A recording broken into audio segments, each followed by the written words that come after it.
In the far north of Russia, near the border with Norway, there is a small rusted metal cap, bolted to the ground, in the middle of an abandoned industrial ruin. It is not large. You could stand on top of it. Most people who passed it would never look twice. But beneath that cap is the deepest hole that human beings have ever made. A shaft, no wider than a dinner plate, that plunges straight down into the earth for more than 12 kilometres. This is the Kola Superdeep Borehole, and for a time it was humanity's deepest reach into our own planet. It also became the subject of one of the most famous and most frightening legends of the modern age. The project began in 1970. It was the height of the Cold War, and the Soviet Union, in a contest of science as much as weapons, set out to do something no one had ever done. They would drill, not for oil, not for gas, but purely for knowledge. They would drill as deep into the crust of the earth as it was physically possible to go, simply to find out what was down there. For almost 20 years, they drilled. The work was painfully slow. The single narrow shaft went down and down, year after year. By 1989, they had reached a depth of over 12,200 metres, more than 12 kilometres straight down. It remains to this day the deepest artificial point on the surface of the earth. And yet, for all that effort, all those years, they had barely scratched the surface. 12 kilometres sounds enormous, but the distance to the centre of the earth is over 6,000 kilometres. After 2 decades of the deepest drilling in human history, they had travelled less than 1/4% of the way down. We have walked on the moon. We have sent machines to the edge of the solar system. But we have never come close to reaching even the bottom of our own planet's crust. What they found on the way down was deeply surprising. They had expected, at a certain depth, to pass from one kind of rock into another, into a solid basalt layer.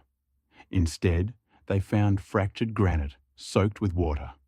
Water flowing freely kilometres down, where no one thought liquid water could exist, squeezed up out of the rock itself.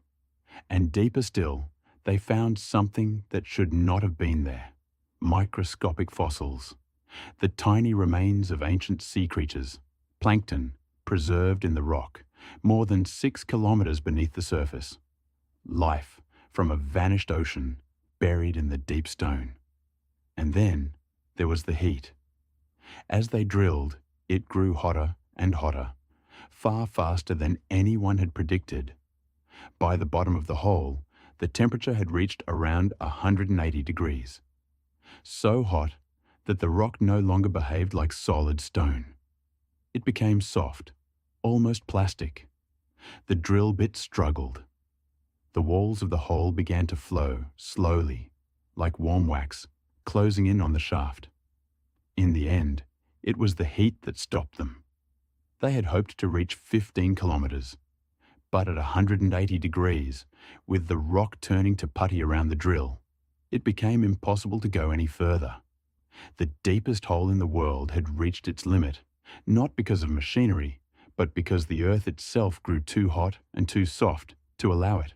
The project wound down, and the money ran out with the fall of the Soviet Union.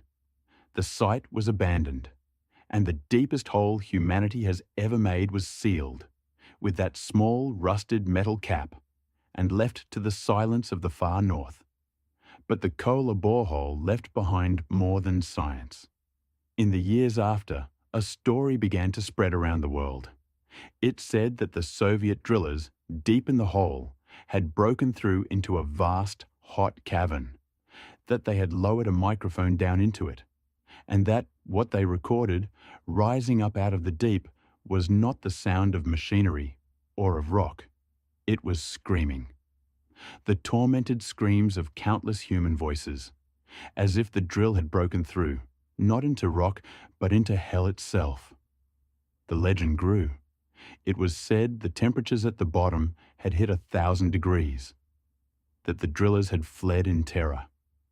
that the project had been sealed, not because of money, but to hide what they had found. None of it was true.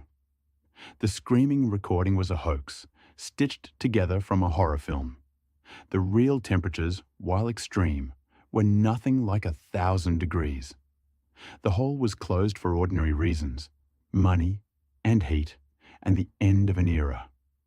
And yet the legend endured, because there is something about the idea that speaks to a very old fear, the fear of the deep, the fear of what might lie beneath our feet, in the dark, under all that stone.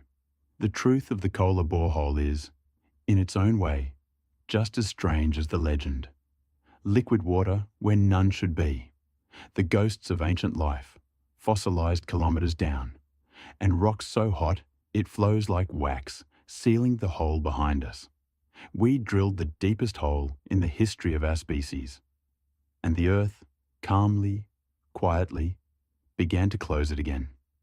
And now, imagine standing on that rusted cap in the cold northern wind, among the ruins.